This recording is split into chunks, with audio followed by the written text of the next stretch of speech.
Hello, guys. Welcome to the Stardom Cast, your weekly audio source of all things World Wonder Ring Stardom.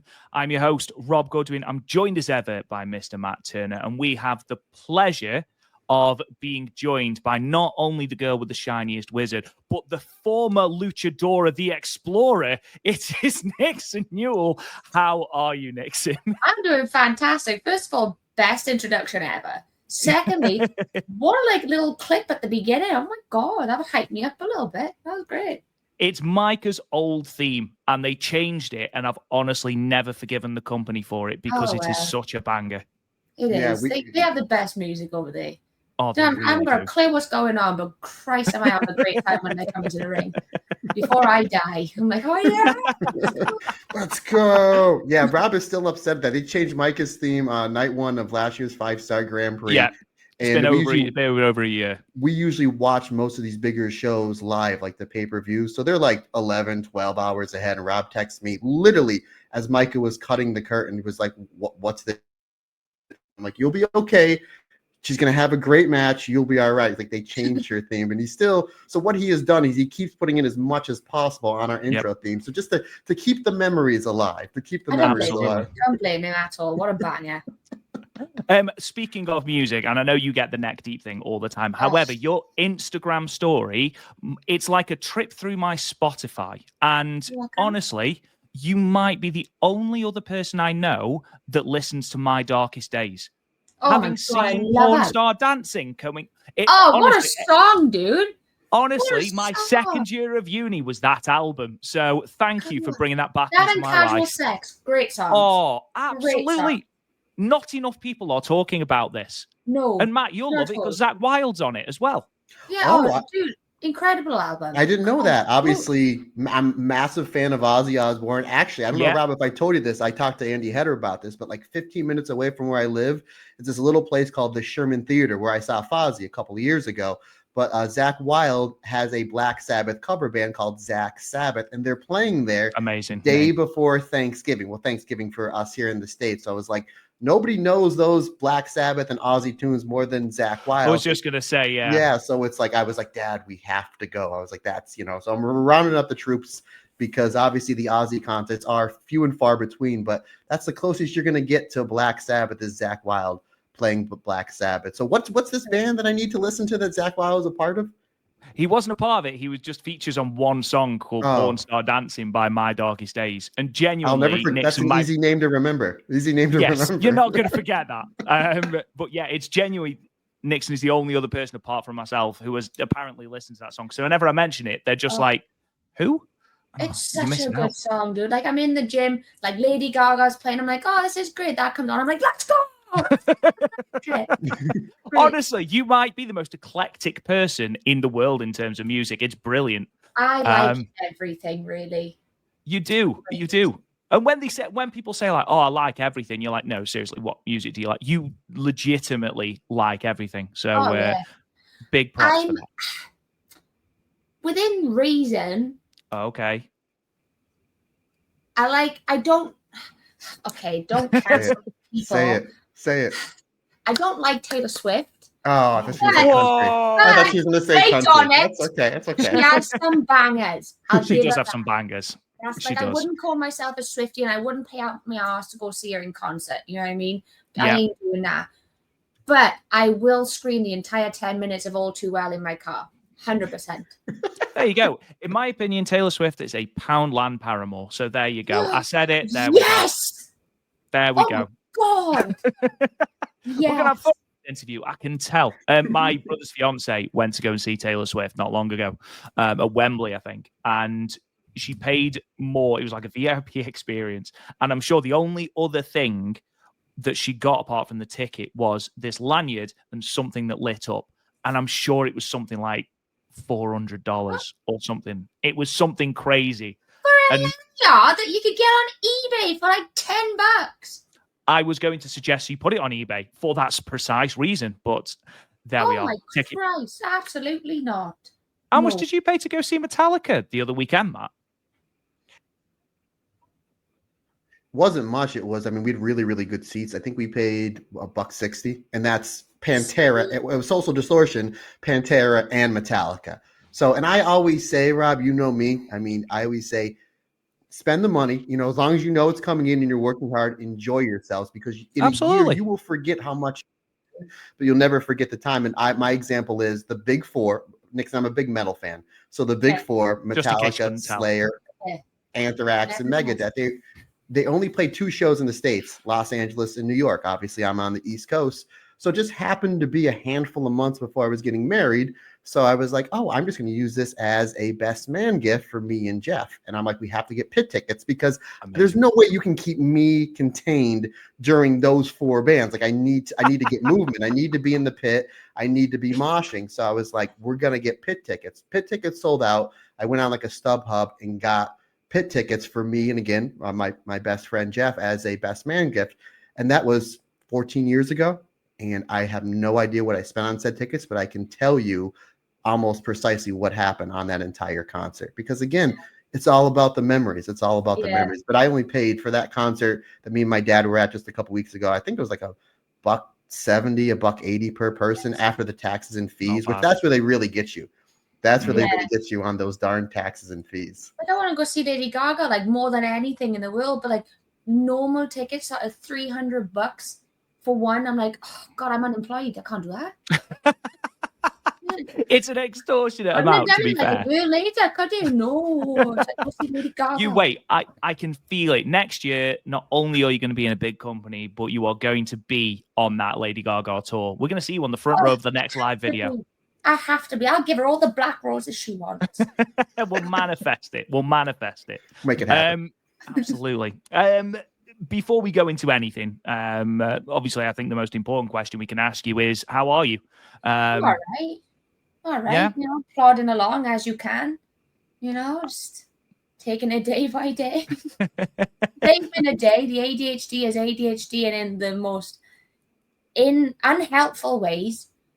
So I can empathize. I have also recently been diagnosed with ADHD, so I can completely empathize. I was trying to write all the dates down that I've got lined up, got overwhelmed, decided to paint my toenails and my fingernails, and I only ended up doing 1 foot. The other 3 limbs are completely big. The laundry's still on the couch that was supposed to be done yesterday.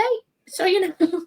I would argue that's more productive than most days that I have. So you have my full respect for that. Rob's actually having a really good day today, folks, by the way. Not only with this fantastic interview stepped up, but Rob actually just bought a new car. So I was congratulating. So he's doing really good, folks. Rob is absolutely crushing it. And for those of you on YouTube land, for our longtime listeners who always say Matt and Rob share a brain, for the longest time, people always thought me and Rob were somewhat related. I'm like, no, we live on opposite ends of the world. Me and Rob, without even talking earlier today, we were actually wearing the same shirt. So no way. Oh my God. I didn't even plan that. We'll send you on next time, Nixon. Don't you worry. We don't want your third wheel in. It's fine. No, exactly. So sort of taking you all the way back, whilst I was doing a little bit of research ready for this interview, I had no idea that you were into soccer or football, as it is correctly said. And were part of Cardiff City and tried out for the Welsh national team. So obviously that came to an end. How did your journey into pro wrestling sort of stem from that? So I played sports my entire life. Like since I was 4, I've been active. I started playing football at 4. I also played rugby, swimming, athletics. The only thing I didn't do was gymnastics, which would have helped me massively. But, you know, I didn't want to be a lady and wear the leotard. I was like, I want to wear the shorts. But I played there until I was 16. And then this is going to sound dumb because wrestling is far more intense. I said to myself, I cannot be bothered to run for 90 minutes anymore. I'm going to quit. So then I quit. And then I was like, oh, let me give wrestling a go. I really love that. And here we are, 14 years later. To be fair, I play football and I'm still like that. And I'm a good 15 years past my best. Dude, I was a winger as well. So I'm just constantly going. I was like, I can't be asked for this. I mean, playing for 3 teams at this point, I can't be bothered. To be playing for Cardiff City and to get tried out for the national side, like I had tryouts for Cardiff City. I didn't get to play for him. I went on holiday instead. But it doesn't matter because you can use that time-honored adage, which is pretty much like a godsend in the UK. I had trials for insert team name here. It's like a badge of honor for anyone that has played football. Exactly. I've had trials for. Exactly. The Welsh one was sad. I was hurt for that one. Right, okay. The Cardiff City one, that's when I knew I was like, oh, I don't want to do this anymore because they give me the tryouts. Remember, I was like, oh, we can fly you out like, a day or so later. I went, it's all right. Where was the holiday? In the sun. Cyprus. Yeah, I'd have done the same. I'll be perfectly honest. Cyprus. Cyprus is banging. Yeah, absolutely. I just think that it's funny that it's like, yeah, I can't be doing the running, but let me run, bump, run, jump off the top rope because that's way easier. That's way because again, I always there's not much up here. This interview is going to be great, folks. This is like 3 Ps in a pod. Absolutely. So obviously, you decided that yes, wrestling is less intense than football. Absolutely. Yeah. When did that love of pro wrestling start? And I know that obviously Molly Holly, huge inspiration on you, but when was that sort of first thing where you were like, I want to do this? So my granddad and his mother were massive fans, like World of Sport back in the day. So my granddad actually got me into it, and he would sneak me up after school. Like I go there for dinner after school. He was ready to watch wrestling with my grandfather and my nan. Whenever she'd leave the room, because it was too violent for her. Far too violent. Okay. The old Valley's Welsh nan who used to throw shit at us. We missed the boat. Sorry about my swearing. I don't know if I can swear. I'm sorry. You're I'll bleep it out. It's fine. We'll figure it out. It's all good. It's all good. But yeah, it was too violent for her. So when she'd leave the room, he'd switch it on. And I fell in love with it from there on out. I do remember one time she did catch him, and I have never heard a newspaper sound so loud hitting someone's head. It was quite impressive because we were just sat on the couch watching, and she just came in from the kitchen. And I don't understand how we didn't see her because the couch and the TV was in, the kitchen was there, but she managed to sneak on in and whack the hell out of him. But that's where I kind of fell in love with it, was through him, because he was so invested with World of Sport with his mother, and it just passed down. So that was when I was like, oh, this is really cool. Like, I really enjoy this. And then I didn't know women could do it until I saw Molly Holly wrestling. And I was like, oh, this is what I want to do. Like, this is what I need to do in my entire life. Like, this is it. So yeah, I've been watching wrestling since I was 4 or 5. So like 98, 99, like the good time in wrestling. Yeah, absolutely. But yeah, that was how I fell in love with it, was through his love of it and through his experience with World of Sport and stuff. Do you have any favorite wrestlers from watching from World of Sport? Like, is there 2 or 3 or 4 or 5 that like pop out? So when I was a kid, it kind of finished. It was long done by then, but I was always shown and told how good Mick McManus was. So then when I became, older, I started watching a lot of Mick McManus stuff, and he's just such a good villain, dude. Like, my granddad was telling me a story how he was such a good villain that this one crowd hated him so much he got stabbed in the leg with an umbrella or something. Like, imagine being such an incredible heel. An old woman stabs you in the leg with an umbrella. Like, God. So I became a big fan of him. So, like, when I am healing places, I'd like to take a lot from him and Regal, because I feel like they're very similar but very different at the same time. Yeah. So those are my 2 like heel inspirations when I am heel. So that's why I like him. He's cool as hell. How about any Johnny Saint? Johnny Saint's always my favorite English. Dude, he's such a good person the mind melting stuff that he does is unbelievable. And I've seen it like in the early 2000s. Johnny Saint kind of got rediscovered, and the story is like Chris Hero like took a train to find Johnny Saint and to kind of teach him some of the stuff. And there was a lot of people on the independents 15, 20 years ago, they're trying to mimic it. And it was just like, you can't do it. It's only Johnny Saint. I mean, it's unbelievable. His stuff. And for folks, if you have never seen Johnny Saint stuff, just go on YouTube and type in Johnny Saint versus Steve Gray. They had a great rivalry. I mean, there's some great stuff. But yeah, Johnny Saint is always my go-to for that World of Sports. He's incredible. And he's such a nice person to boot. Like, even in like his age, he's willing to just sit there and be like, yeah, no, you can do this, this, this, and this, and this. I'm like, no, I can't. what do you mean? What should we do it? I'm like, oh no, you were doing it to me. I don't know what I'm doing.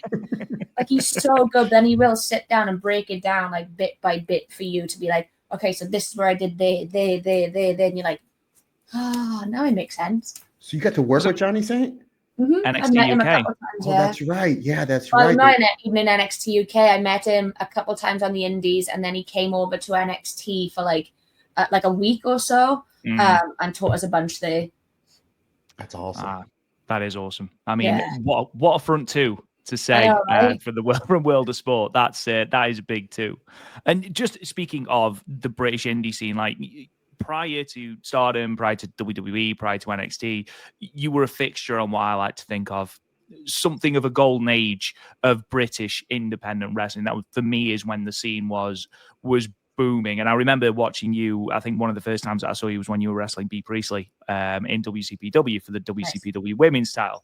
And against the likes of Kaylee Ray and ICW, you were quite literally everywhere. Yeah.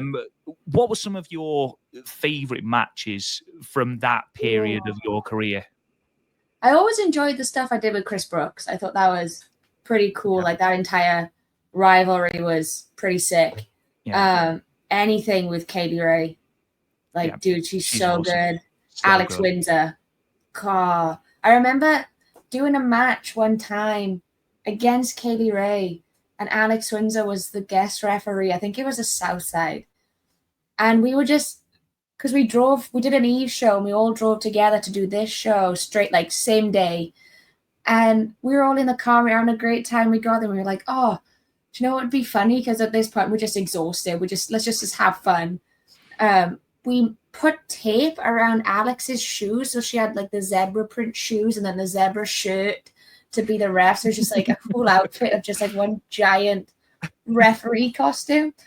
And then we also, in the match, we did the Stone Cold Shelton Benjamin spot, but instead of Kaylee doing it from the ropes, like, because I can't springboard. I don't leave my feet.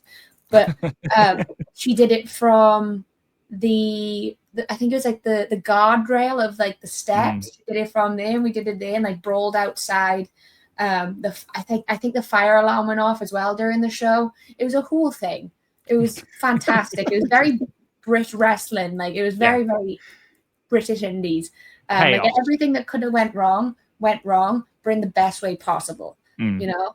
And I think another one that I loved, another match, was me and Candice LeRae in Fight Club Pro in the first female Fight Club show, and we did Gummy Bears' thumbtacks. I did some of her moves. She did some of my moves. Like, I did the Balls Plex. She did the Shining Wizard. She hit the Destroyer. I hit the Destroyer. Like, we just traded back each other's moves. Like, I took all her stuff because I love basing for people and especially taking lucha stuff. I love taking moves. But that's one of my favorite matches as well, because I remember the Balls Plex off. I give her she gave me, what was it? It was something where I ended up on the gummy bears, and I saw that like the biggest I've ever saw. It was great. It was such a fun match to watch. It's so good. I'm glad you brought up Alex Windsor, actually, because I went to the last Pro Wrestling Eve show where it was Fury versus Alex Windsor. And I've been a huge fan of Alex Windsor for a long time. And to see that she's all elite now was a great moment. Yeah. But obviously you, speaking of sort of people on the scene right now, because I think Brit Res and the likes of Pro Wrestling Eve are on the up and up again, which is great to see progress on the up and up again. You spoke about how you wrestled Dani Luna. Which, by the way, is now on Twitter. If you want to watch it, it's a great match. It was uploaded either today or yesterday, and I know it's on YouTube as well in full. So there you go. Go and watch it. Yeah, honestly, it's fantastic. You really should hire her. That the one from Attack? That one from Attack Wrestling Rap? Yeah, I just watched that, and Jody Threat. Great matches. Oh, thank you. Two of the people that were on my list to wrestle, and I took them off like almost instantly. Literally, my question now is: they were on your specifically Dani Luna. You mentioned in an interview being on your bucket list. With women's wrestling like bursting at the seams with talent, it seems at the moment. Who else is on that list? Specifically Brit Res for now, but who is on that list that you would love to square up with? For Brit Res, it's hard because, like, I went through a stage of just hating wrestling completely. Like, just lost all my love for it. So I'm now starting to learn, like, a lot of the women that are on the British indie scene. Sure. But, you know, like, I it's going to be harder now that she is all elite, but I need to run it back with Alex Windsor. I have to. Like, I have to run it back with her. Yeah.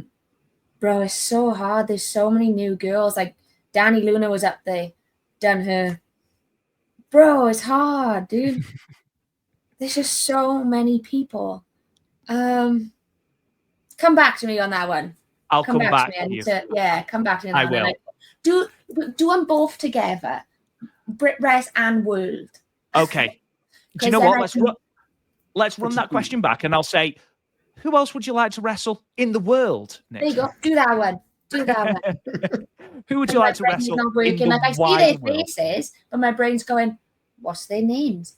My brain is on fire today. Don't you worry at all. In terms of the wider world, you know, whether it's independent, WWE, Japan, whoever, who is it that you would like to step into a ring with? I think I've been really fortunate to wrestle a lot of the people that I've wanted to wrestle. Like, incredibly fortunate. Like, I've always wanted to wrestle Dakota Kai, King Kota, Evie, whatever you want to call her. And was fortunate. I wanted to wrestle her on the indies, like, massively, and then was able to do a cool storyline with her and become, you know, best friends. Worldwide, oh, dude, there's so many people. I want to wrestle. Obviously, I'm not being a simp right now. I'm putting that out there. I was a fan beforehand, and now I'm dating her. But my missus, real always wanted to wrestle her, Miranda Alizé. I've always wanted to wrestle her. I want to wrestle. Dude, there's so many people. I want to do Jody Threat again. But I want to do Jody Threat.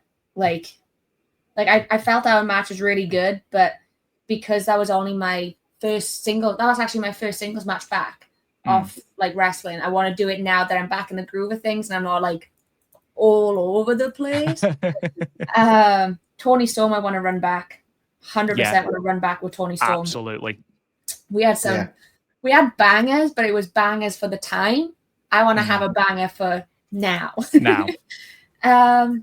It's funny that you bring that up, Nixon, because the third man of our group, Andy Header, actually texted me about 2 hours ago, and he said, ask Nixon, what do we need to do to get a rematch between Nixon and Tony Storm? Tony Storm's his favorite wrestler. I would like to know myself, to be honest. Yes, I want to wrestle really bad. Let's try to get that going. Let's put that out in the universe, Rob. Let's get Nixon and Tony Storm.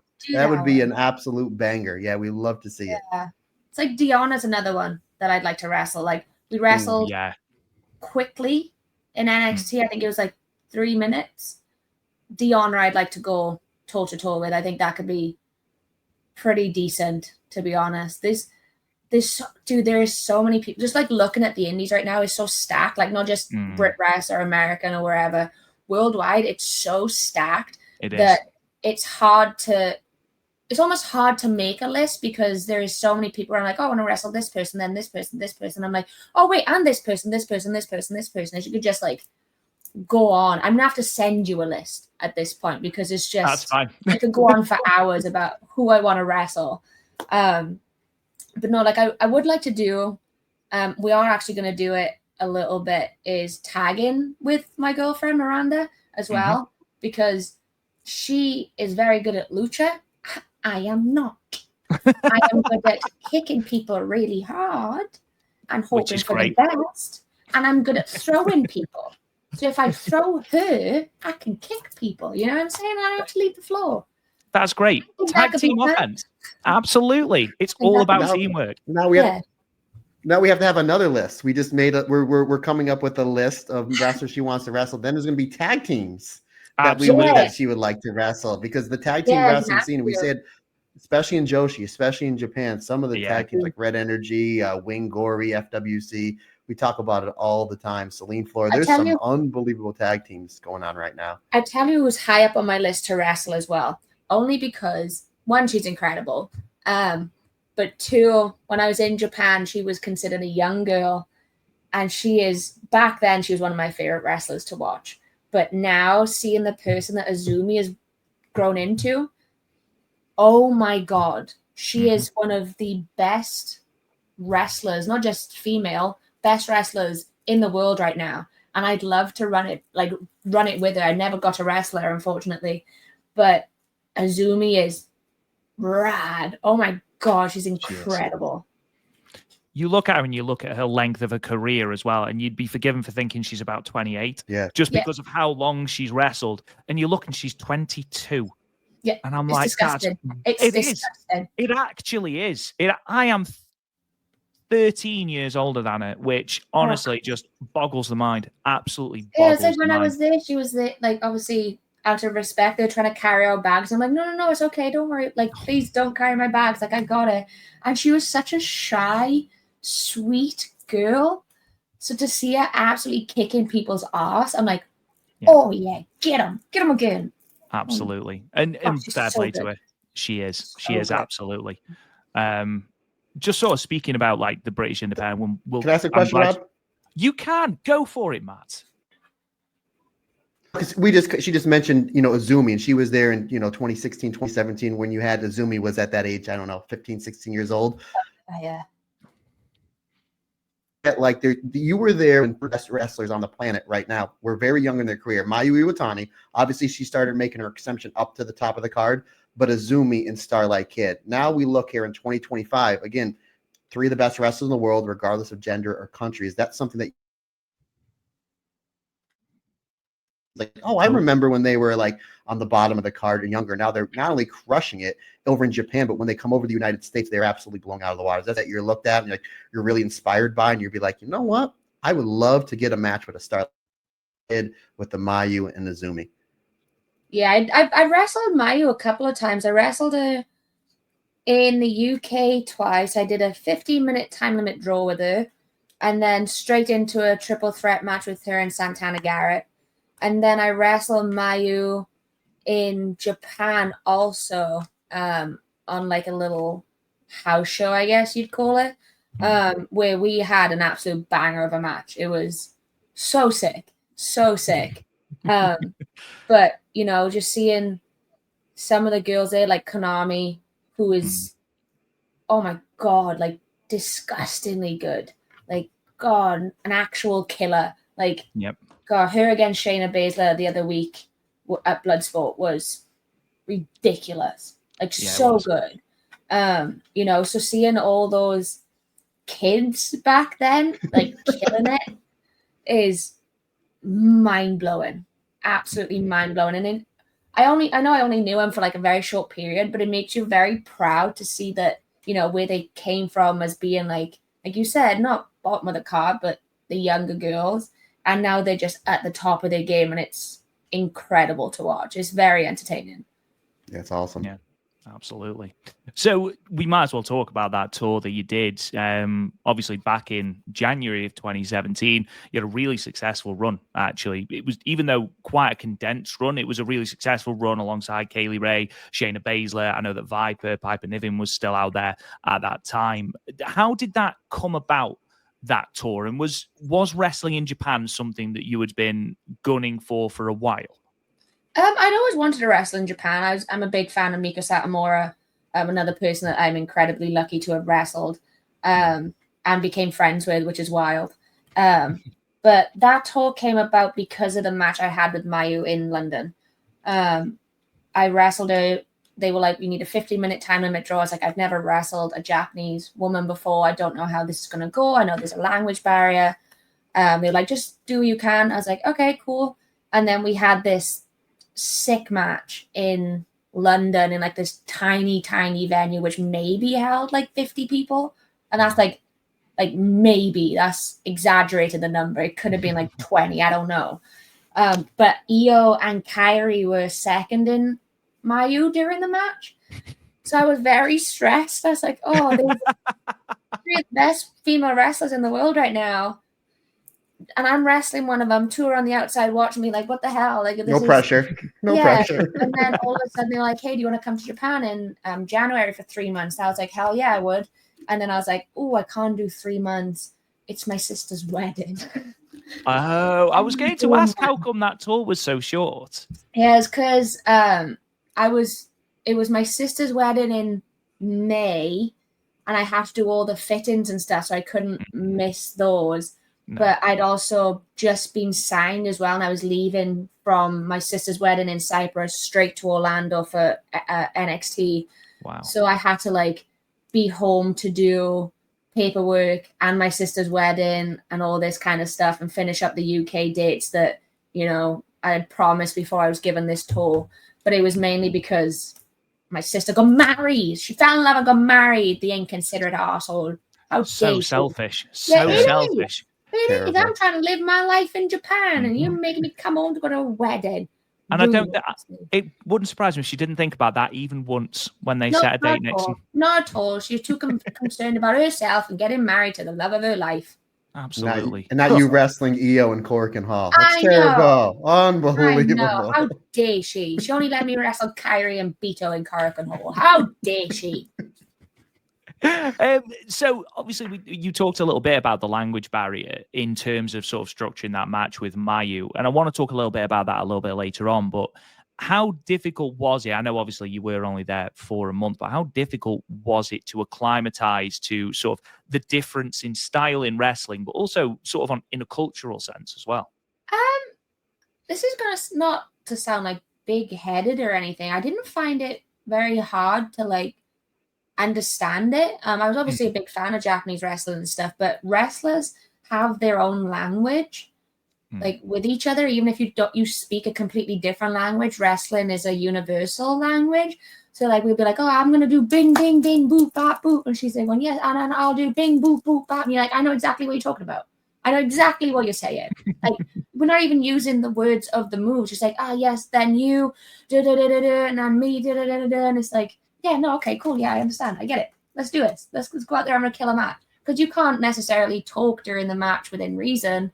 But, you know, we just understand, like, boop, boop, bap, bap, bing, bing, boop. And then mine is usually F this, F that, and F in this and F in that. Like, that's usually how I speak when I'm doing it. That is, you know? But, and like, the hand movements is like, and then this, and then this, and then done, and I'm going to do this, and then this. You're like, yeah, sick. Got it down. Nailed it. You know what I mean? It's stuff like that I find. Sorry, Matt. It's stuff like that I find so impressive. The fact that you go to a different country, you are wrestling, what is effectively a different style against someone who doesn't speak the language, and then you put on a match like you did with Kairi, which was a fantastic match. One of my favorites. I've never felt my teeth trapped together as hard as they did when I got headbutted when I was on the turnbuckle. Oh my god. My god, I was like, oh, I have no teeth left. I have none left. And I'm literally upside down in the tree of woe with Piper and Katie Ray sat there, and I went, do I have my teeth? And they went, yeah. I was like, okay, we're good. Let's go. That would have been some wedding photo. I know, right? She would have killed me. Oh. It's funny that you mentioned because I just watched that match yesterday, and yeah, she takes the headbutt and then she gets the marine spike. So it's just like, what was worse? You know what I mean? It's like boom, the boom. Headbutt, Okay, let's the absolute headbutt. Because it was just shoot, and I went, oh god. Like me upside down. I'm just like, I don't know what day it is. But it was a great match. It's one of my favorite matches I've ever had, honestly. I mean that, and obviously, Matt, I know that you are a big fan of the Goddess of Stardom title match as well. Kaylee Ray Nixon versus BYO. Sort of, are those your favorite memories of that time in Japan? That and the drinking, yeah. I've heard good things about Japanese drinking, to be fair. It's like 90 cents for a can of strong zero out there, and you can walk the streets because everyone's nice and trustworthy, and like we're not disrespectful. Like we didn't give them a problem, so they never give us a problem. Great time. And there was this place called Caesarea, right? You had this massive steak, some sweet corn, which I don't know what they do to this sweet corn out there, but it's incredible. Never had sweet corn like it, and I really want it, right? Banging sweet corn. And this wine that was like $5, but it was a big bottle, like this humongous bottle. I have 2 of them. You walk into the apartment, off your nut. It's great. It was a great time, honestly. Nice and cheap. Everyone's lovely. Great. I have some great matches the day after. Fantastic. Rob, I know what you're thinking. Our listeners are thinking we need to get Tegan back into Japan, back in Stardom, part of EXV, so this way she can be Micah's drinking buddy. I mean, there it is. There it is. That Sapporo beer, strong zero. Who would? I mean, what a great combination. Tegan hits the Shining Wizard, and their opponent feeds up into the Michinoku driver. I mean, come on.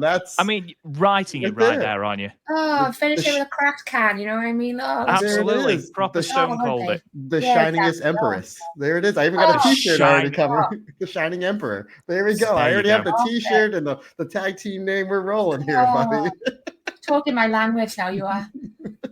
Is sort of piggybacking on that, is a return to Japan something that you would like to do? Has there been any sort of contact in regard to a potential return to Japan or anything like that? There's been no contact, but it's definitely high up on my list. I'm very socially awkward. I usually use like trauma jokes, which obviously people who speak English understand my trauma joke, and they're like, yeah, you're funny, but you're just weird. So I need someone there with me that can translate that.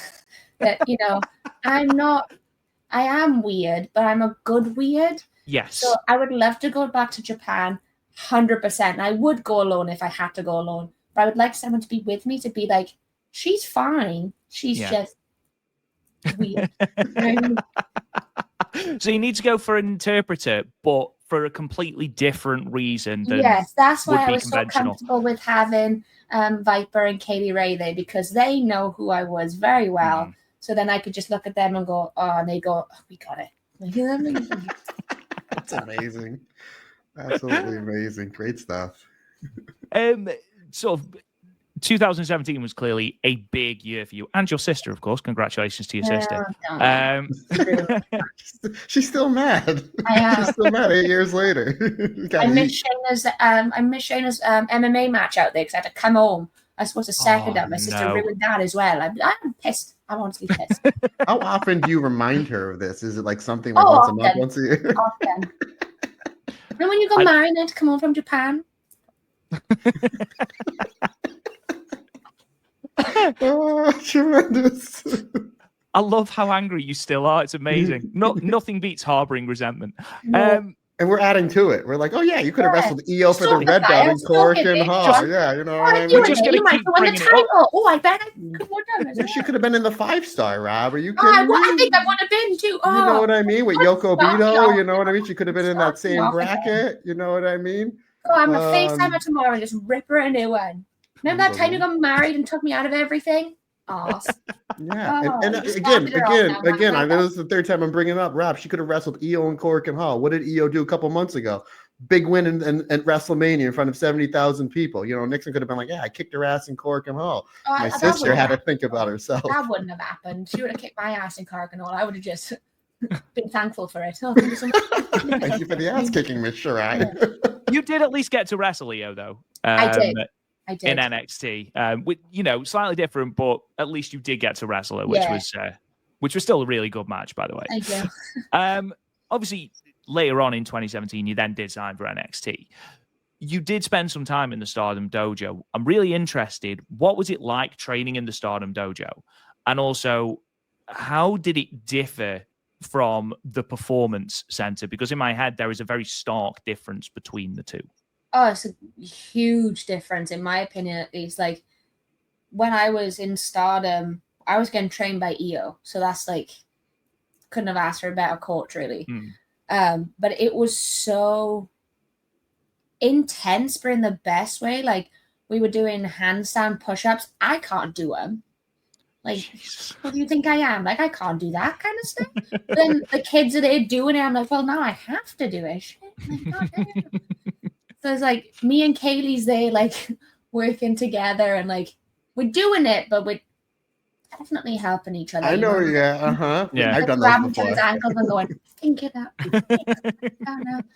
And then we'd have to we'd do all the strength stuff, and then hey, we're going on a mile run to the temple. a mile run? Shit. All right.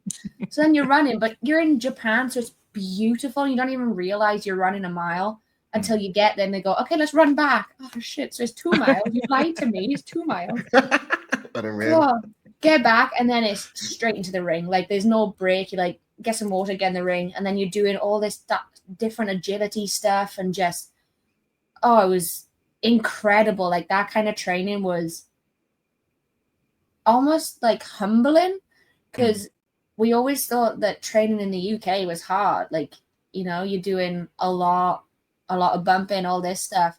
Then you get there and it's just a whole other level. Like, so different.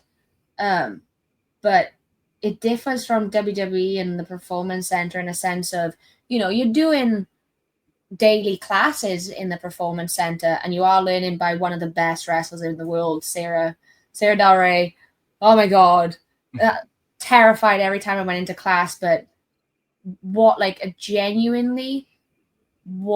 a woman. She is so humble, so caring. She fights for the women, which you don't see much of. She was a big supporter of mine, and actually stopped me from quitting at one point. Like, I was just in such a big mental space after the second knee. I was going home just to get out of wrestling for like a couple of weeks. Went into her office and I said, you know, I'm done. I don't know if I'm going to come back. I think I'm done. And she was in pulled me into her office and was like, this isn't happening. And just changed my mind and my perspective. And like, she's like, look, if you really want to, then obviously I'm not going to force you to come back. She said, but we had this probably hour-long conversation where, you know, she totally changed my mindset. So I'm forever thankful for her for that. And, you know, she taught me a bunch of stuff, but the training, go back to the training, you know, ADHD is going. It's fine. It's fine. I like this. I'm with you. It's fine. But no, the training in the Performance Center, like one day you could go in and be like, oh, we'll just have an easy day. We'll do some drills, chill, whatever. And the next day you go in, you're like, you got 3 ring drills. You're like, oh, Jesus, what do you mean? Like, you're doing 1 drill in 1 ring, straight out to the next ring, into the other ring. You're like, oh God, you're breathing out your ass, dripping in sweat. You're like, oh, and so you go into every day you go in and go, what's today gonna be? Am I gonna need an asthma pump even though I'm not asthmatic? Or am I gonna be good? Or like they'd be like, oh, let's do a couple matches. I'm like, okay, cool, that's great. Or there'd be one day where they'd be like, let's just do character stuff. You're like, okay, cool, let's do character stuff. And they're like, but not your character, something else. I'm gonna scream out an emotion and you're gonna win a match and you're gonna celebrate like it. And you're like, okay, sick. And you know, where a lot of people ended up doing the worm. I remember Dakota Kai went running around the PC screaming because she won a match. Like, yes! Like, just running around screaming. It was wild. It's like a fever dream now that I'm thinking back on it.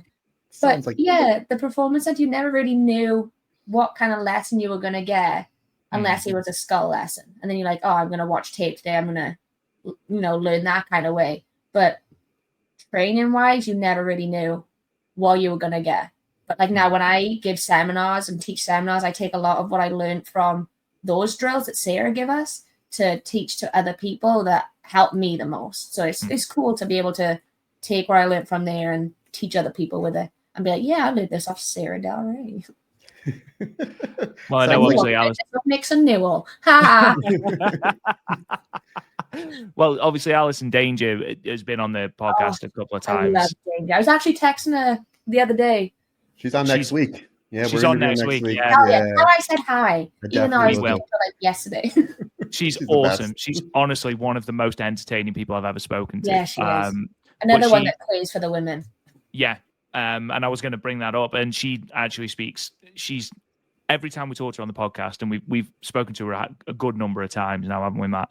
And she always sings the praises of Sara. Like every episode, when we talk about matches from the past or, who is an inspiration, who would you have liked to have seen or whatever, Sara is always the one that it comes back to. And, it's great to see that she had such an effect on people in the Performance Center as well. She's just, the best way to describe Sara is she's an enigma. Like, she has this aura about her where you're like, I am terrified of you. I've seen what you can do. I've seen you beat up your husband. I can see what you beat up your husband in a match, not in real life. Like in the match. My God. Thank you for clarifying. The dirt sheets like to twist my words. I've seen it. They like to twist my shit. So dirt sheets. No, we're not. No, yeah. The Stardom cast reports that. God, no, these are the dirt sheets. I see that they take some stuff out of podcasts and go, she said this. I'm like, no, I didn't. Who twisted it?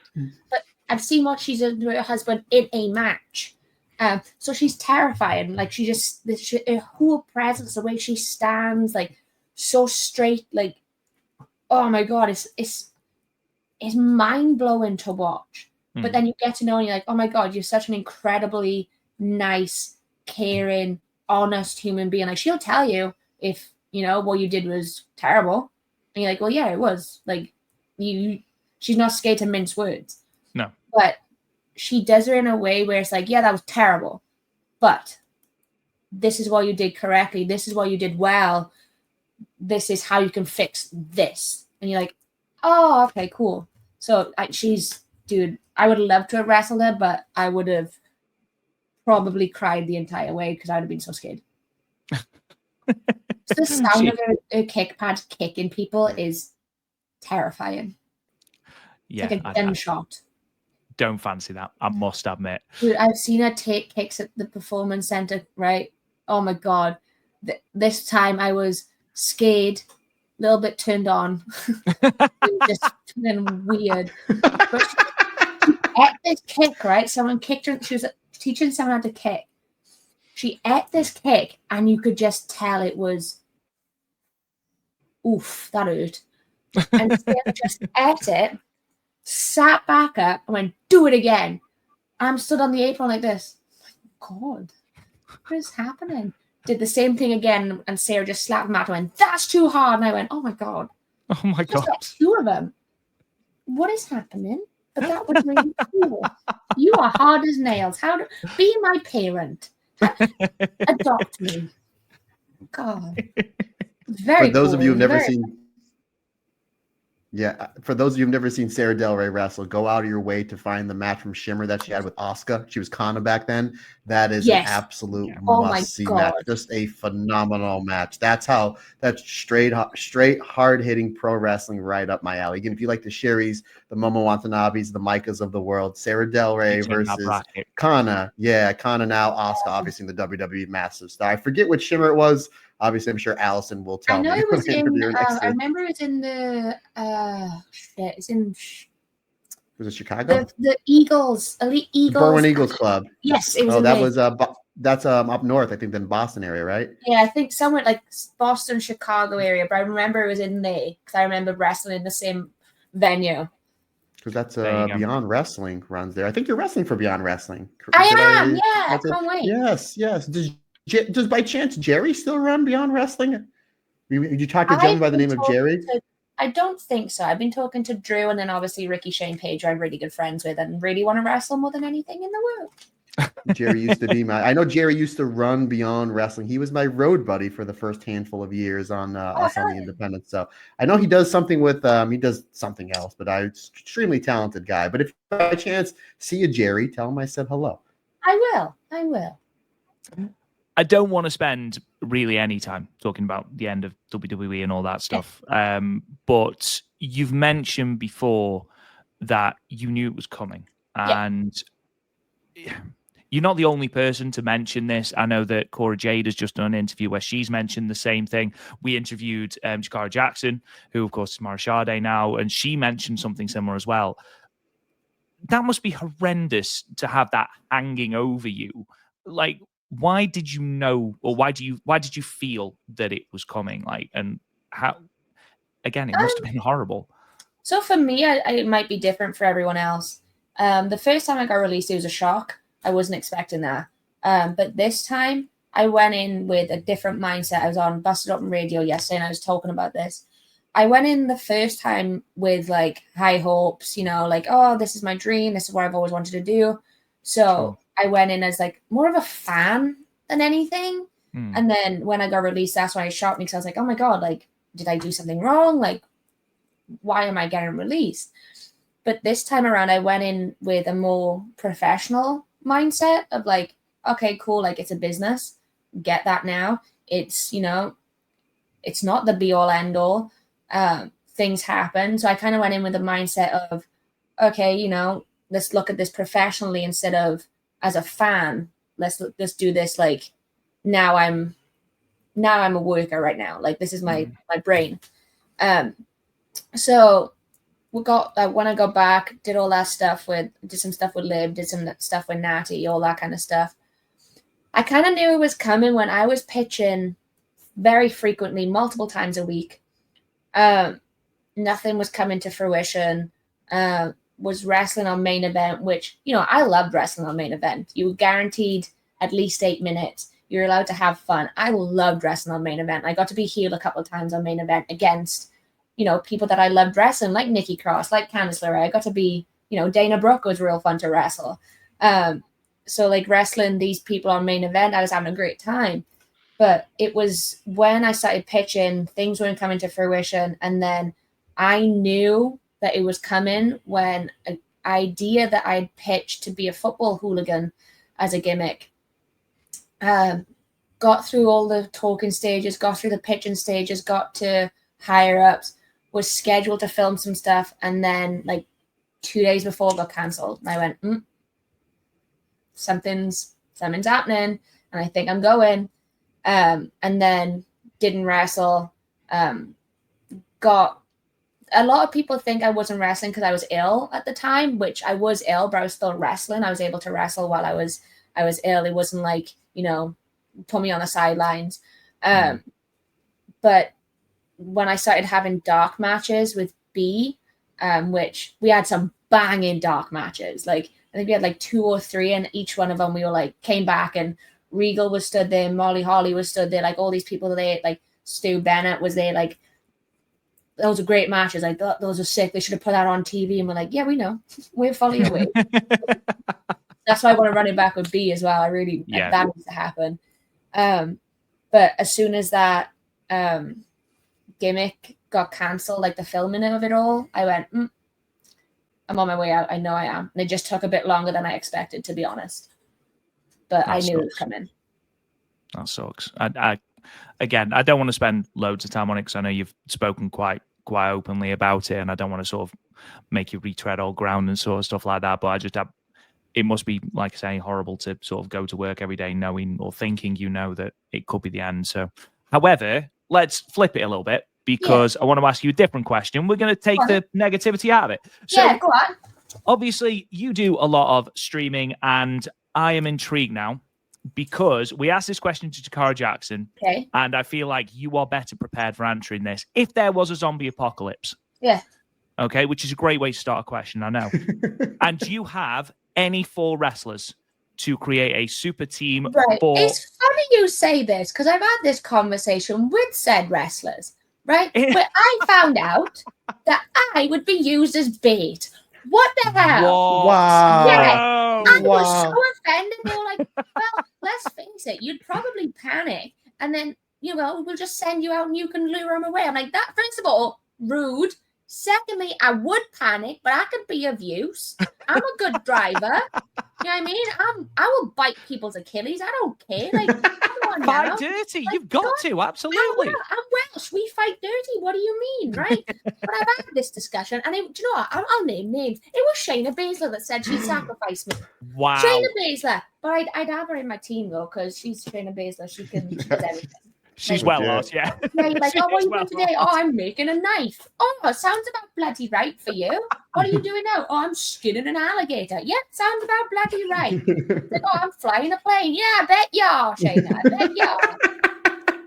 You just killed Raph. I was like, where did it go? It's the skinning the alligator thing. How can you imagine her doing that? She says stories, and you're like, do you know what? If anybody else said this to me, I wouldn't believe a word of it. But you believe 100%. My thing is, I'm like, how did she catch alligator? I'm like, she probably grabbed it in an arm bar and transitioned to a rear naked choke, probably choked it out and then took the knife. Like, she could have used the knife to take down the alligator, but she probably using it an arm bar into a rear naked choke. Absolutely. To choke out the beast. Shayna she's another one that's an enigma. Love her to bits, right? We have whiskey Wednesdays, but it's never on a Wednesday. We just whiskey and smoke pipes, right? The good kind of, not the Why are you pointing at me? Not the illegal pointing at the people, not the illegal kind. Okay. But we like old men. We have a whiskey and a little pipe, right? Sounds awesome, to be fair. I forgot where I was going with this. Oh yes, that's where I was going with Shayna it. Yeah, she's something else, right? So she'd be there. Like when I got hurt the first time, the second time, excuse me, second time for all those injury-prone people that want to call me that. We're going to be talking about that promo in a minute, by the way. Please do. Right, but let's go. Let me finish this answer first, because I will get to the other three. Yes, Shayna, right? When I got hurt, they were looking for scissors, right, to cut off my kick pads and my tights and stuff. Couldn't find one. Shayna Baszler's there while crying, right, because she likes me. I'm her friend. I'm her boyo. Proceeds to put her hand in her pocket and go, and a big knife. And she goes to give it to the nurse to be like, you can cut her. And they go, no, it's okay. We'll find something. They're like, we don't want to stab her. So then they found nail scissors and proceeded to stab me with the nail scissors. I was like, we should have just let Shayna do it. Yeah. Why didn't we let Shayna do it? She was an EMT. She's experienced. Anyway, so Shayna. Yeah. My missus would probably be mad if I didn't say her, and I'm not about to. I'm fighting her in like 2 weeks, and I'm not having to beat. Don't want to rock the boat. No. Yeah, she's already told me she's going to hit me hard. So Miranda Alizé. In my arse a little bit. Candice LeRae, because Candice can cook, she can make things, she's had a child, so she's tough. Yeah. You know what I mean? Candice, resourceful. absolutely. Yeah. And then the fourth one. Ooh. Do I have to do current? Can I do past? No, you can do past. Whenever. That's absolutely fine. Perfect. Then I am gonna go with Beth Phoenix. Good answer. Great answer. Right? She's like a mother. She'll care for me and not let Shayna give me some fucking zombies. Absolutely. And she's badass. You know what I mean? She is. Beth Phoenix. She'll stop Shayna from sacrificing me. I'm just gonna sacrifice myself. The image of Shayna Baszler skinning an alligator is up there with one of my favorite images I've ever had. I don't even know if that's happened, but it wouldn't surprise me, honestly. I know she's gone like on gator watches and stuff, so it wouldn't surprise me if she, got one out and made a belt or something. With her bare hands as well. 100%. I'd expect nothing less. Like when she sends me pictures like, I made this knife today. I'm like, well, where's mine this? Shayna, give me a knife already. God, it's been a year. Goodness. Before I just ask a couple of sort of closing questions regarding to wrestling, I know for a fact that Matt is going to kill me if I don't give him the floor to talk about comic books. So, absolutely. Matt Turner, I know that you will probably have a list as long as your arm in regards to comic books. The floor is yours, good sir. Yeah, obviously you're a massive Captain Marvel fan. Is there a certain run or artist or writer that you like? My go-to, like what Kelly Sue DeConnick did with that character X amount of years ago and kind of redid everything with it. That initial like 6 to 8 issue run. That's, I always tell people that are just getting into comics or that they want to read more about like female comics, especially on the Marvel side. That's my go-to. But that Kelly Thompson run a couple years ago was fantastic as well.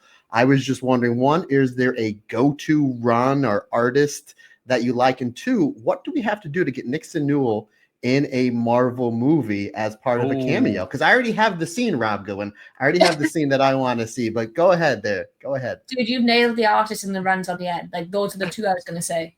Like, big fans of them. Like, just, I like that kind of artwork where it's not generic. Not generic's the wrong word to use, but it's very specific. Sure. And I enjoy that. Like, it's not making, unfortunately, when you see a lot of the male artists doing comics, it's like over sexualized, which I'm not complaining about big boobs. As a gay woman, I love boobies. You know what I mean? But those words have never been said on the Stardom cast, folks. You're welcome. That's going to be the name. That is going to be the name of the interview, by the way. I hope you realize that. But what they did, like, it was. I just thought it was beautifully done and like perfectly done for Captain Marvel. It was, very female empowerment without focusing on the female body. It was all about women, and I those are my favorites. But for the Marvel, I don't know. Put me in. I've been asking for years, bro. Like anything, I can take moves. Like in Captain Marvel, where she's doing like the Ranas and stuff. I'm like, I can take that. Give me a Canadian destroyer. I'm really good at jumping on my own head. Let me do it. Like, I was going to say, you don't have to pay me. You do. But I'll do it. You're making enough money. You know what I mean? I'll do it for cheaper. So I'd kill it in there. I'm good at taking other people's moves. So I already have the scene. I have the scene. And hopefully Nixon, I pop you. I know I'm going to pop you, Rob. So obviously, again, we have 2 Avenger movies coming out back to back in the next few years. My guess is that we're going to have some Captain Marvel scenes in said movies between Doomsday and Secret Wars, where we know Dr. Doom, one of my favorite villains in all of comic books, finally going to be making his big appearance in the MCU. So what I'm thinking is Dr. Doom, Victor Von Doom is sitting there in all of his armor. He's got his hand like this. His next move, because Victor Von Doom is a very smart character and he plots his stuff out. As he's sitting there, Nixon runs up in the scene, Shining Wizard, and then runs out. Come on. I'll take the cameo. I'll take it. Exactly, right? You get the Shining Wizard Robert Downey Jr. as Dr. Doom. There it is, because he's thinking. I'm a massive Fantastic Four fan, so I understand the character that's Dr. Doom. He's sitting here thinking, and the Avengers are like, we need to disrupt his thinking because his mind is his most powerful weapon. Do we send Iron Man in? Hulk? No, we're going to send in Nixon Newell to hit the shiningest wizard in the MCU. Bam, there it is. Hell yeah. And then I have a rainbow following behind me because it's the speed of the gay, you know? There you go. Absolutely. And it looks superhero-ish. It looks superhero-ish because it's the rainbow, but instead it's just because I'm a gay and it's Pride Month. It is. Happy Pride Month, by the way. How did we get this far in without saying it? I don't know. Homophobic. I'm kidding. They're not. See, you talk about things being cut. That's going to be the next thing that's cut. So cut it on us. I'm making your job really hard. I'm sorry. It's absolutely fine. No, that's a great interview. It really is. Couple of last things. So before we let you go, Nixon. So let's go back to that promo. You caught an absolutely blisteringly good promo on social media, and it felt like a declaration of war almost. Obviously, you mentioned favorite injury-prone wrestler, which I loved. I thought the entire thing was really, really well done. Has that been the feeling that you've had? The fact that people are just sort of talking about, oh, it's because she's injury-prone. Oh, that's, we're not going to do this with her because she's injury-prone. And what was the catalyst for you to put this out and use that? I'm like, for the last 8 years I was in WWE, constantly called injury prone, was told that, I'm not getting a push because I'm injury prone. She can't even wrestle a match without getting hurt, like all this stuff, right? And I'm like, all right, basement dwellers, ooh, so sad, you know what I mean? Like, your opinion means nothing to me. Mm-hmm. But there was a time where, like, especially after the second knee injury, I was in such a dark place. It was incredibly bad. I've never been that low in my life. It was awful. So to see that every single day, it made me give control of my social media over to people because I couldn't do it, because every day I was being told I'm injury prone. And then every single day, and I'm not joking, for a good 18 months plus, I was being told that, I should kill myself, that I like all kinds of death wishes, death threats, just because I was hurt. What is wrong with people, honestly? I remember one person. I can't remember the name, but I remember the profile photo. He said on Twitter, it should have been your neck instead of your knees. And I was like, sick. Thanks for that. So that during that time, I was like, that was hitting me hard. But now I'm in a place where I don't care what they think. Like, they are not paying my bills. Like, they couldn't do what I do, even in their sleep. Like, they just sit at their computers or on their phones, just shitting on, excuse my language again, shitting on every woman possibly. They're the same women, like Rhea did, that tweet. They're the same people that are like, give women a chance, do this, do that, do this, do that. And then within the same hour, oh, women suck. It's because you're injury prone. It's because you do this, because you do that. It's like, all right, well, at least, you know, I was going to say something. I was going to say something very gay, and I stopped myself. You're welcome. You be as gay as you want. Yeah. At least I get pussy unlike you, is what I was going to say. But I didn't say it. Yes. There's another thing for you to cut. You know what I mean? But no, it's just, I felt the need to say that in a promo because I'm at the point where I don't care. And if you're going to hate on me now, at least be creative about it. You've said that for 8 years. Jokes run dry. And people are like, the joke's clearly not dry because you mentioned it. It's like, no, I'm making fun of you by calling myself injury prone. You idiot. You know what I mean? Like, it's just that kind of thing. So that was a catalyst in making that promo. But it was also like, you know, admittedly, and I said this yesterday on Busted Open, you know, it was through lack of trying on my end that my bookings haven't been great, because my personal life took forefront, because I want to say I got fired on November 1st. On November 18th, I was in a massive car wreck that rolled off my car. And I was in a Jeep, and he managed to completely write off a Jeep Wrangler. Like, so my was driving a tanker, American truck, but he wasn't looking. He was on his phone. I'm running to the back of me, but nevertheless, so my wrestling took a back step because I had to deal with all that, and it was Christmas. I was going home for Christmas. It was my birthday as well, like 3 days before the car accident. And then, you know, things happen, personal life. So wrestling did take a back burner, which it shouldn't have, but I needed to get that sorted first. And, you know, obviously dealing with the repercussions of a car accident. You know, I was hurt, but not from wrestling, in marks. It was from the car accident, so I needed to heal from that. And like, I'm not, you know, it's one of those things where it's part of me now. Like, it's like wrestling. Like you body breaks from wrestling regardless, you know. So that's just added an extra year onto my age that I feel like that I'm not actually am.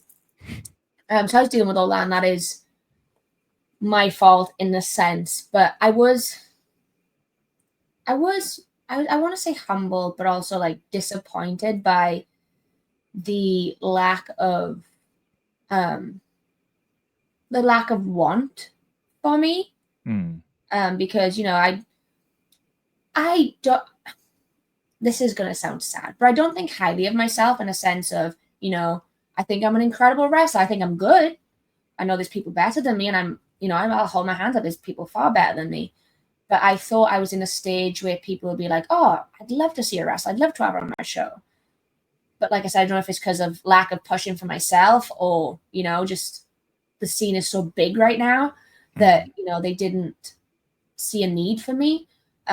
So that was another reason I put out the promo, was like, you know, calling out these marks that think they, you know, cool by saying I'm injury prone and calling them out on their own stuff. And like, no, guys, I'm ready to go. Like, I have been ready. I need to go. I want to be busy as possible. You know, I want to work everywhere and everywhere. I've got people I want to wrestle. I want places I want to wrestle. You know, I want to go to TNA. I want to go to AEW. I want to do MLW, GCW, all these other people. You know, I want to go everywhere and anywhere because I want to show people that the same person you're calling injury prone is an absolute workhorse and is putting on killer matches wherever she goes. I just need that opportunity. So that's kind of why I put out the promo, was to shut up the marks, but also to say, like, no, guys, book me. You won't regret it. I'm going to put on killer matches for you, and let's all together prove these idiots wrong, and let's show them that Nixon Newell is back, and she's the Nixon Newell that we all used to know and love, but 10 times better and 10 times more experienced. Hell yeah. Hell yeah. I'm excited because the world is it's huge now in pro wrestling, because not only WWE, but you get, as you mentioned, AEW, MLW, GCW is crushing it on the indies. TNA is doing well. But with AEW comes Ring of Honor. And then in Japan, it's not just Stardom, even though please Stardom, book Nixon. We really want to see Nixon in Stardom. But you have Marigold now. You have Tokyo Joshi Pro. Sendai Girls are crushing it. Marvelous is doing a great job. There's so many great Joshi wrestling companies and just wrestling companies in general that we are really, really excited to see what the future has for Nixon Newell. We will definitely we'll definitely be watching, because we cannot wait. We are super excited for this next part of your journey, Nixon. Appreciate it. Thank you. And for what it's worth, I'd got a couple of other questions, but I think that was I think that was an absolutely fantastic way to end the interview. I just wanted to say, like, I've seen people who have had really bad ACL tears and it has written them off. They've never recovered from it, whether they've had surgery or whether they haven't had surgery. I've played football with lads that, have had ACL and MCL tears and then have ruined the patella and all sorts, and it has ruined them. The fact that you have come back from two of them, two serious ones as well, shows not only incredible physical strength, but also a massive amount of mental fortitude, like an ungodly level of mental fortitude. So my hat off to you, because I know I wouldn't be able to do that. And that's not just because I'm a fat lad from Stoke, but because I knew it was Stoke. You sound exactly like my cousins. Are they Stokies? They are, yeah. Oh, there you go. We're a rare breed of Stokies. But yeah, honestly, and I'm not just saying this because you're on our podcast, I genuinely think to recover from that level of injury, not once, but twice, is just incredible. And hopefully companies are going to be queuing up to book you, because they absolutely should. Thank you. I appreciate it. And as we're talking about Stoke-on-Trent, as we're talking about Stoke-on-Trent, get her at New Wave West Midlands. I know who runs that. Flash Morgan Webster. There you go. Flash Morgan Webster. Get her. Get her to Stoke-on-Trent. I know it's not the most glamorous, but get her to Stoke-on-Trent. Yeah, exactly. I just wrestled for New Wave. There you go. In a festival. But yeah, no, Mark Andrews, who was one of my best friends, Brendan White, who was one of my best friends, they both run the two in South Wales. And then Gav runs the one in Flash. Oh, kayfabe. Runs the one in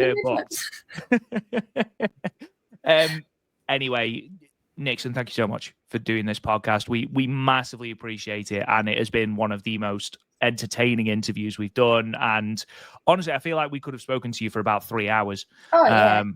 So hopefully we can get you back on and you can tell us about all the amazing bookings that you've gotten. But in the meantime, where can people find you in the coming months? What have you got booked?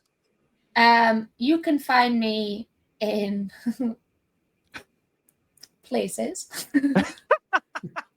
I'm in the next one I'm at is June 20. Hold on, I gotta look at. I don't have to look at my calendar. I just have to see what day is the Saturday. Okay. That's all. The 28th. I believe it. Okay. June 28th, which is a Saturday, at Hurricane Pro in Houston, where my missus says she's gonna beat the living crap out of me and hit me really hard. So come watch that. Absolutely, who wouldn't want to see that? Exactly. I've got a couple coming up. Some of them, not like can't say anything. No, today I spent the day going through my calendar, writing them all down, and I still have to let them sink in you instead of sinking in me. But if you keep up to date with me on Instagram at Nixon Newell, or my Twitch at Nixon Newell Official, or whatever Twitter's called these days, I don't really use that, but someone else posts things for me. Real Nixon Newell, and they'll all be on there. That's as much as I can say because not switched on. And there you go. Plus, you get some amazing music. So, I mean, what else can you say? You do. I give you great music, and then if you watch me on Twitch, you get to see me be a little B-word because I'm scared of games. I'm really bad at them too, but I have fun. That's the main thing. That's all you can. That's all you can ask. But, ladies and gentlemen, that brings us to the end of our podcast. Thank you again, Nixon, for just being an absolute delight to have on. It's been incredible. We've loved having you. Matt, would you like to sign us off, good sir? And we'll let Nixon get on with her day. Absolutely, folks. Questions, comments, suggestions, anything you need from me, Matt Turner OF on the Instagram and the Twitter is the easiest and fastest and best way to get a hold of me. However, if you want to shoot me an email, that's perfectly fine. The email address simply is thestardomcast22. Oh, yeah, sorry. Wasn't with it then. Sorry. Yeah, there we go. Nixon did it. Here, we're all going to do it together. The Stardom Cast 22. You need to hire me. I am unemployed. I'm really good at this. At gmail.com. Folks, that's going to wrap it up for a fantastic episode. Nixon, thank you so much for this amazing and entertaining interview. We greatly appreciate everybody's support. Can't do it without you. It's like I always say, it's just not my podcast. It's our podcast because we're almost together. Everybody's different. Everybody's special.